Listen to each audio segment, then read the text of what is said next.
অতি চমৎকার। কে বলেছে আমাদের চলচ্চিত্র ইন্ডাস্ট্রি উচ্ছন্নে যাচ্ছে? না না না, এটা অত্যন্ত একটা ভালো সামাজিক ছবি এবং সমাজের একটা প্রতিফলন কিন্তু আমরা ছবির মধ্যে দেখতে পাচ্ছি। যেমন ধরুন লোকটি ঘুরছে ঘুরছে ঘুরছে, কিন্তু সে পড়ে যাচ্ছে না। সে ঘুরতে ঘুরতে কিন্তু সে অনেকগুলো জায়গা ঘুরে কোথায় গিয়ে বাড়ি খেলো দেখেন, দেওয়ালের মধ্যে। এই দেওয়ালটা হচ্ছে আমাদের দেশের সবচেয়ে বড় একটা পয়েন্ট। কেউ জমি কিনলে দেওয়াল দিয়ে দেয়, বার্লিন ওয়াল করে দিল রাশিয়া, সেটা ভেঙে ফেললো। দেওয়াল না ছাড়া কিন্তু আমরা চলতে পারি না। আপনার ঘরের দেওয়াল আছে, কাজে দেওয়ালটা হচ্ছে আমাদের জন্য খুব জরুরি। আর এবং জাতি হিসেবেও কিন্তু আমাদের দেয়ালে পিঠ থেকে গেছে, এই জন্য ব্যাপারটা বেশ প্রতীকী। এটা প্রতীকী যে সে তার পিঠ না ঠেকা পর্যন্ত ঘুরছিল, ঘুরছিল, তারপরে দেওয়ালে বাড়ি খেলো। আমরা আমাদের দেয়ালে পিঠ না ঠেকা পর্যন্ত আমরা কিছু করতে পারি না। আমরা এর পরের ফুটেজটা দেখি। পরেরটা দেখি আমরা।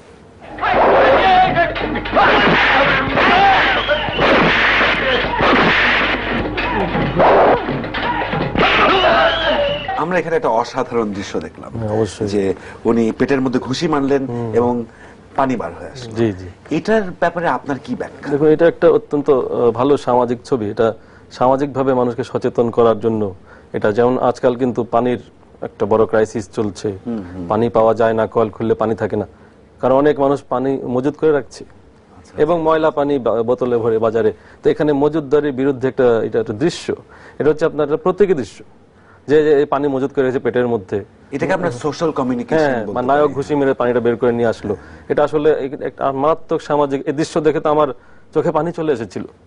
কিন্তু আপনার, আচ্ছা ঠিক আছে, সেই ব্যাপারে কিছুটা সমাধান হবে, পানির একটু পানি বের হয়ে আসে। আমারও সেরকমই মনে হচ্ছে। তো আমরা এর পরের দৃশ্যটা দেখি। অবশ্যই।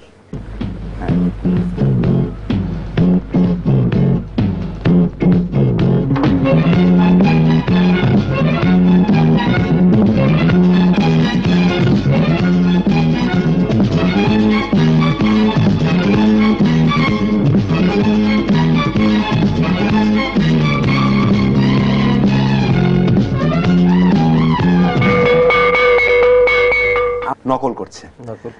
আপনার কেন মনে হয় নকল করছে? দেখুন, এখানে এই যে দৃশ্যটি আপনি দেখলেন, দেখুন তিনজন মানুষের সমস্যা এখানে ফুটে উঠেছে। যে নকল করছে তার সামনে পিছনে যারা বসে আছে, আপনি দেখবেন শেষে একটি ঘন্টা বাজানোর দৃশ্য আছে, মানে স্কুল। কিন্তু যাদের বয়স আপনি দেখছেন তারা কেউ স্কুলের বয়সী নয়। এর মানে তারা দীর্ঘদিন ধরে পরীক্ষা দিচ্ছে। তো একটু নকল না করলে তারা পাস করবে না। আপনি বলতেছেন যে আমরা কিছু কিছু স্পেশাল মানে ইনস্ট্যান্সে আমরা নকলটাকে ক্ষমা সুন্দর চোখে দেখতে পারি। এত বয়স হয়ে যায় আপনার, তাহলে আসলে এটা কনসিডার করা উচিত। আমার মনে হয় কর্তৃপক্ষের দৃষ্টি আকর্ষণ করা উচিত আমাদের। আমার মনে হয় যে যার এত বড় গোপ আছে তাদেরকে এরকম স্কুলে বাজানো স্কুলে না রেখে তাদেরকে একটু বড় স্কুলে, নাইট স্কুলে বা অন্য বড় স্কুলে দেওয়া যায় আমার মনে হয়।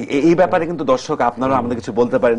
তবে আপনারা যদি আমাদের সাথে শামিল হন এই ব্যাপার নিয়ে প্রতিবাদ জানানোর জন্য, তাহলে আমরা খুবই খুশি হব। ফোন করবেন 0042069 নম্বরে। আমরা এখন এর পরের ফুটেজটা দেখি।